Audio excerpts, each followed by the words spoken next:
ہاں، اس نے نفی میں سر ہلایا۔ صاف لگ رہا تھا وہ اسے ستانے کے لیے ایسا کر رہا ہے۔ زوفشا نے دانت پیس کر اس کی شریر مسکراہٹ کو دیکھا اور کان اس کی جانب کیا۔ فرمائیں لیکن ذرا جلدی۔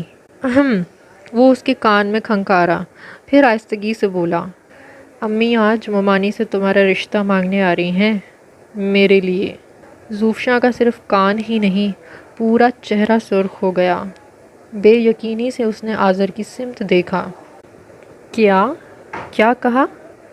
پھر سنو گی؟ وہ شرارت سے ہنسا۔ ہاں بھائی، بات ہی ایسی ہے۔ دیکھو پلیز، تنگ مت کرو۔ اس نے التجا کی۔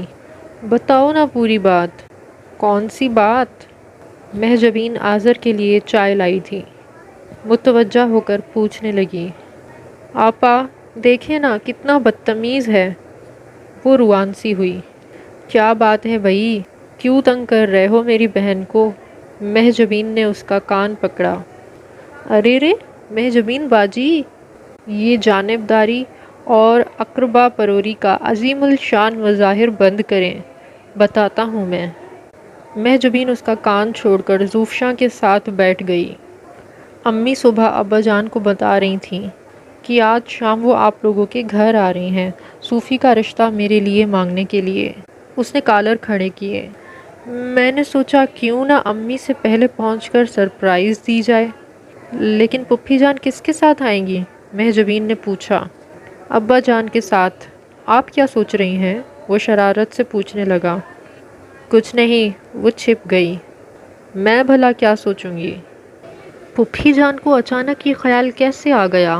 زوفشا گہری سوچ میں گم تھی۔ ارے کیسے بھی آیا تو، وہ بے نیازی سے بولا۔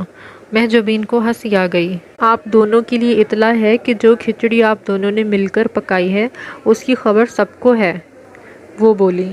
پپھی جان اور اماں ہم سے ڈبل عمر گزار چکی ہیں اس دنیا میں۔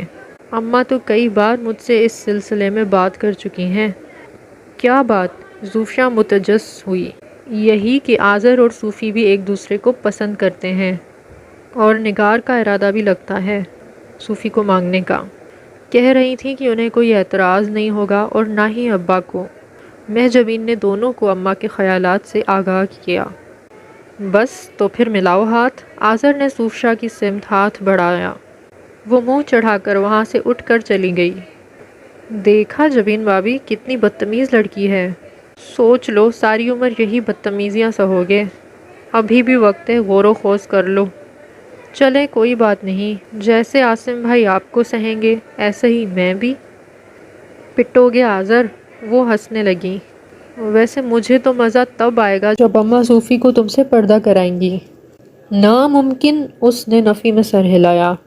میں ممانی جان سے خود بات کر لوں گا اس سلسلے میں۔ ارے ہم جیدار لوگ ہیں، کوئی عاصم بھائی کی طرح تھوڑی ہیں کہ میدان چھوڑ کر بھاگ لیں۔ ہاں دیکھوں گی تمہاری جیداری بھی۔ وہ ہنسی۔ یہ جو پڑھ باتیں بگاڑتے رہتے ہو نا، بولتی بند کر دیں گی اماں اور پپھی جان۔ وہ بیٹھا ہنستا رہا اور فکریں اچھالتا رہا۔ رات نے اپنے پر پھیلائے ہی تھے جب پپھی جان اور پپھا مٹھائی کے ڈبے کے ساتھ آ گئے۔ اچھا تو نواب زادہ یہاں براجمان ہیں؟ پپھی نے اسے دیکھ کر حیرت سے آنکھیں پھیلائی۔ ہضم نہ ہو سکی خوشی تجھ سے؟ کہاں امی، وہ ڈٹائی سے ہنسا۔ پیٹ میں درد کر دیا، دوڑ آیا یہاں۔ باورچی خانے میں بیٹھی زوفشا بھی ہنسنے لگی۔ گھر کی بات تھی جس کا سب کو پہلے سے ہی علم تھا۔ نہ پپھی جان نے کسی خاص انداز سے بات چھیڑی، نہ ہی اماں یا ابا نے کچھ کہا۔ سب خوش دلی سے ہنستے مسکراتے باتیں کرتے رہے۔ مہجبین اور عاصم کی شادی کی تاریخ پہلے ہی 6 ماہ بعد کی رکھی جا چکی تھی۔ اماں اور پپھی اسی کی تیاریوں کی باتیں کرتی رہیں۔ ابا اور پپھا سیاست کی جانب نکل گئے۔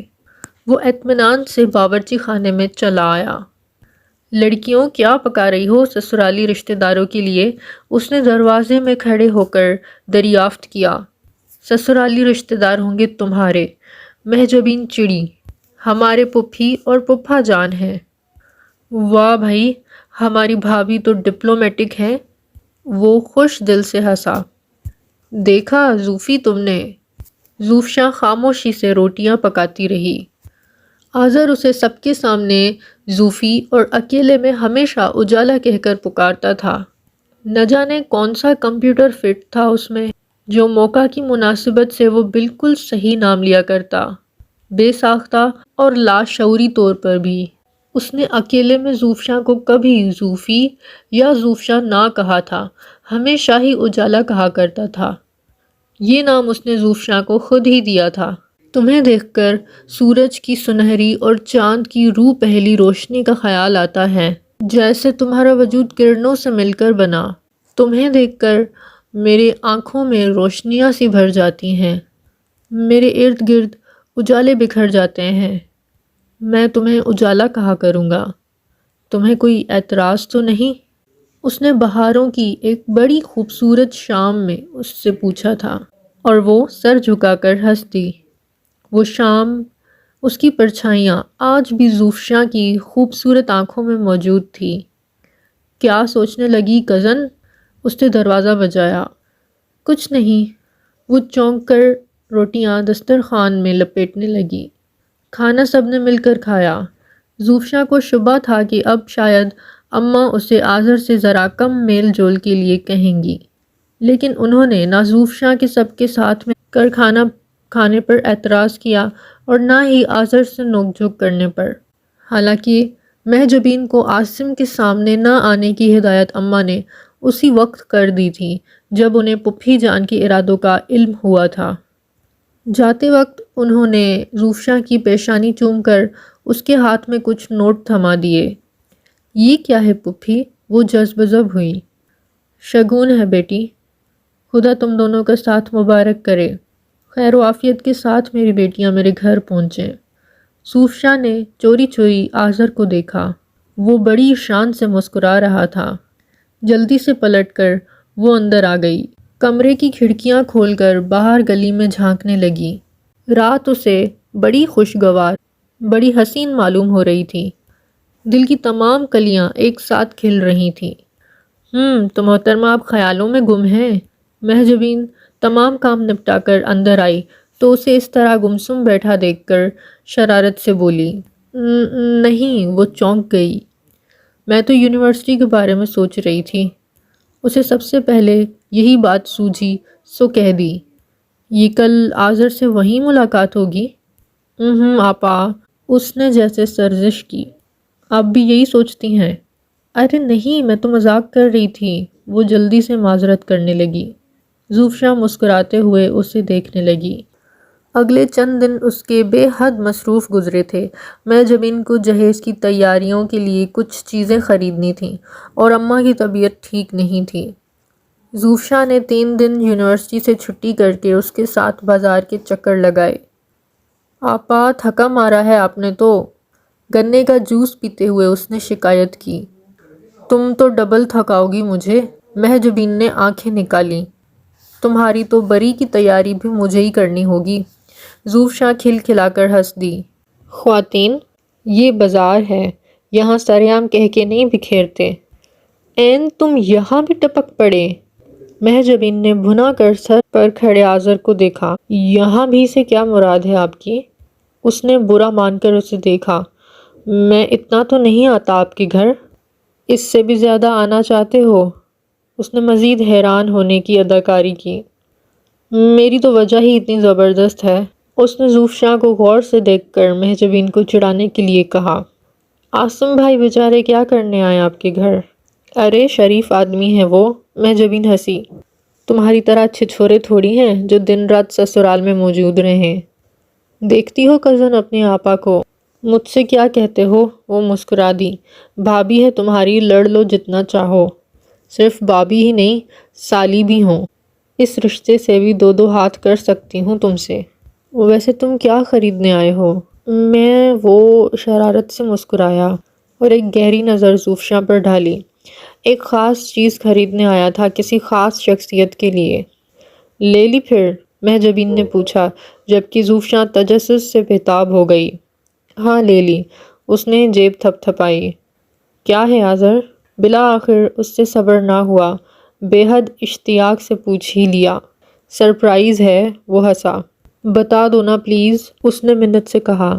رہنے دو زوفی، اور اکڑ جائیں گے محترم۔ تمہارے لیے کوئی گفٹ لایا ہوگا، خود ہی لا دیں گے 1-2 دن میں۔ کیوں بھائی، اسی کے لیے کیوں؟ وہ جرح پر اتر آیا۔ ممکن ہے آپ کے لیے کچھ ہو، عاصم بھائی نے منگوایا ہو۔ اپنے ایسے نصیب کہاں، مہجبین جل کر بولی تھی۔ ان سے تو میں ہر چیز خود وصول کروں گی مانگ مانگ کر۔ بتاؤ نا آذر کیا ہے؟ دماغ کی سوئی زوفشاں کی وہیں پر اٹکی ہوئی تھی۔ چلو اشارہ دے دیتے ہیں، اس نے دریا دلی دکھائی۔ جو کچھ لیا ہے تمہارے لیے ہی لیا ہے۔ واقعی؟ کیا ہے؟ وہ کھل اٹھی۔ جلد ہی پتہ چل جائے گا، امی سے بھجوا دوں گا۔ Okay girls, bye bye. وہ ہاتھ ہلا کر آگے بڑھ گیا۔ بدتمیز، زوفشاں دانت پیس کر رہ گئی۔ پتہ ہے نا اب مجھے کیسی بے چینی لگی رہے گی، اس لیے جلد چلتا بنا، ورنہ گھنٹوں کھڑا باتیں کرتا رہتا۔ توبہ ہے زوفی تم سے بھی، ذرا صبر سے کام نہیں لے سکتی کیا؟ اتنا تجسس کیوں بھرا ہوا ہے آخر تم میں؟ آپا بتائیں نا کیا لیا ہوگا اس نے میرے لیے؟ میٹھا پان، وہ جھنجھلائی۔ اب کھسکو، گھنٹوں بھر لگا دیا یہیں کھڑے کھڑے۔ اماں کا پتہ نہیں ہے کیا برے برے خیال آ رہے ہوں گے انہیں۔ دونوں سامان سنبھالتی آگے بڑھ گئیں۔ وہ 3 دن کے بعد یونیورسٹی آئی تھی اور لیکچرز کی تلاش میں ماری ماری پھر رہی تھی۔ سنو فرح، ڈاکٹر مختار کے پچھلے 2 لیکچرز چاہیے مجھے۔ اس نے فرح کو سیڑھیوں پر پکڑا۔ میں آ نہیں سکی تھی نا۔ ڈاکٹر مختار کی کلاسز تو میں نے بھی نہیں لی تھی۔ تم آسمہ سے لے لو نا، اس کا تو تمہیں پتہ ہے ایک ایک حرف اتارتی ہے ہر چیز کا۔ آسمہ کہاں ہے؟ اس نے پوچھا۔ نظر تو نہیں آئی وہ مجھے۔ باٹنی ڈپارٹمنٹ گئی ہے، کسی لڑکی سے ملنا تھا اسے۔ باٹنی ڈپارٹمنٹ، اس نے زیر لب دہرایا اور باہر کی جانب بڑھ گئی۔ ماتھے پر فائل ٹکائے بڑے بے فکری سے وہ خرامہ خرامہ باٹنی ڈپارٹمنٹ کی طرف بڑھ رہی تھی جب ایک سایہ اس کی عقب سے ابھرا اور اس کے ساتھ ساتھ چلنے لگا۔ اس نے بدمزگی سے گردن گھمائی اور جیسے اس کے قدموں نے مزید چلنے سے انکار کر دیا، بے ساختہ اور بے ارادہ اپنی جگہ رک گئی تھی۔ آپ؟ خود اس کی زبان سے نکلا۔ پہچانتی ہوں مجھے؟ اس کے لبوں پر آسودہ سی مسکراہٹ تھی۔ کیا نام ہے تمہارا؟ بڑے روب سے اس نے سوال کیا، جیسے جواب دینا فرض ہو جائے گا۔ مجھ سے اور میرے نام سے آپ کا کیا تعلق ہے؟ وہ کڑے لہجے میں بولی۔ کیوں پیچھا لے لیا ہے آپ نے میرا؟ اس نے اپنے سوال کا جواب سنے بغیر آگے قدم بڑھا دیے۔